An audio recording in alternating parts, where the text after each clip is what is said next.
రెండు చేతులు ఇచ్చి దండం పెడుతున్నాం. ఎందుకంటే 6 సంవత్సరాల పాపను అనంతపురం జిల్లా నగర శివారులో ఉన్నటువంటి చంద్రబాబు నాయుడు కాలనీలో ఒక దుర్మార్గుడు 65 సంవత్సరాలు ఉన్నటువంటి వయసు గల వ్యక్తి కేవలం 6 సంవత్సరాల పాపను కాజా హుషార్ అనే వ్యక్తి పాపను లైంగిక వేధింపులకు గురి చేయడానికి ప్రయత్నం చేయడం జరిగింది.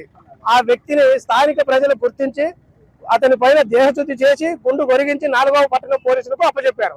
కానీ ఆ పోలీసులు కేసు కట్టి మొన్నటి రోజునే అతన్ని రిమాండ్ పంపించి చాలా బాగుండు. కానీ ఆయన వైసీపీలో ఉన్నటువంటి ఎంపీటీసీ ఎవరైతే ఆసిఫ్ ఉన్నాడో సాదిక్ ముఖ్య అనుచరుడు కావడంతో పోలీసులు ఏం రాస్తారంటే ఈ పెద్ద ఆయనకు మతిసీమితం లేనందున ఇలా అపార్థం చేసుకున్నారని చెప్పి అంటున్నారు. 200-300 మంది కాలనీ వాసులంతా కొట్టి అతన్ని ఇంటి మీదకి జరబడి కొట్టి గుండు ఒరిగించి పోలీసులకు అప్పచెప్పినప్పటికీ పోలీసులు చట్టంలో ఉన్నటువంటి లొసుగులను ఆసరాగా చేసుకొని ముద్దాయిని కాపాడే ప్రయత్నం చేయడం అనేది చాలా దుర్మార్గమైన అంశం అని చెప్పి ఈ సందర్భంగా మేము తెలియజేస్తున్నాం. కానీ గౌరవ ముఖ్యమంత్రి గారు నారా చంద్రబాబు నాయుడు గారు ఒకటే అన్నారు, ఎవరైతే చిన్నపిల్లల పైన దాడి చేస్తారో వారికి ఆ రోజే ఆఖరి రోజు అని. కానీ ఇక్కడ చూస్తే 3 రోజులు అవుతుంది ముద్దాయి దొరకకుండా స్టేషన్ లో ఉన్నటువంటి వ్యక్తిని బయటకు పంపించడం వల్ల అతను ఎస్కేప్ లో ఉన్నాడు. ఇప్పుడు పోలీసులు మాత్రం నిమ్మకు నీరెక్కినట్టు మేము పర్యవేక్షణ చేస్తున్నాం, అతన్ని పట్టుకోవడానికి టీములు పంపించినాం అంటున్నారు. అంటే స్టేషన్ లో ఉన్నటువంటి ముద్దాయిని తప్పించినది ఎవరు? పోలీసులే.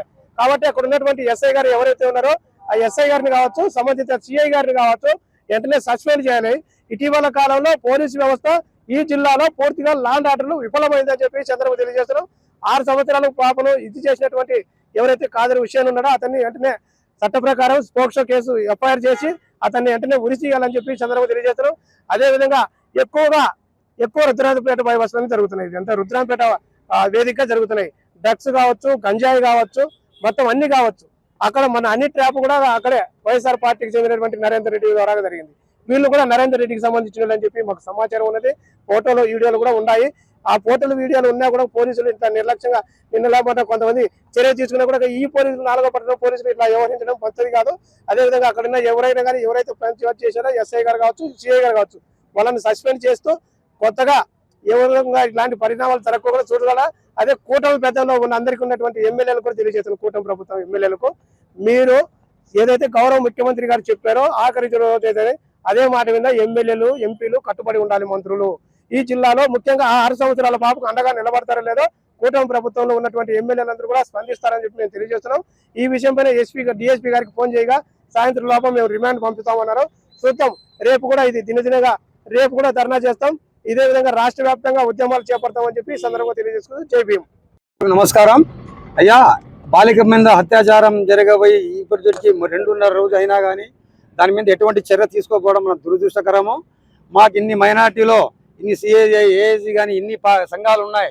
ఇంతవరకు కూడా ఆ సంఘాలలో ఎవరు కూడా ఆ పాపకు న్యాయం చేయడానికి ముందర రాకపోవడం మన దురదృష్టకరము. అయ్యా, మీరు పోలీస్ శాఖ వారు ఇంత జరిగినా కానీ మీరు అతనికి మతిస్థిమితం లేదని చెప్పడము ఇంకా దురదృష్టకరము. మీరు ఎవరు నిర్ణయించినారో అతనికి మతిస్థిమితం లేదని మీరే నిర్ణయించి చెప్పారా, లేదంటే హాస్పిటల్ వారిని నిర్ణయించి సర్టిఫికేట్ ఇచ్చారా? దయచేసి ఇట్లా వైఖరిని మానుకొని దీన్ని జరిగిన పరిణామాలను బాధ్యతలు తీసుకొని మన పోర్తుటోని పోలీసు వారు దీని బాధ్యత వహించాలని ఆ పోర్తుటోని ఎస్ఐ గారు కంప్లైంట్ ఇచ్చినా కానీ ఆ కంప్లైంట్ కూడా తీసుకోలేదు వారు. ఆ తీసుకుంటే ఇంత విషయం జరిగేది కాదు. వాళ్ళకి ఎన్నికలు పంపించారు. దయచేసి గమనించి వాళ్ళ మీద చర్య తీసుకోవాలని కోరుకుంటున్నాను. నా పేరు ముస్తాకు, 18 డివిజన్ గుల్జార్పేట.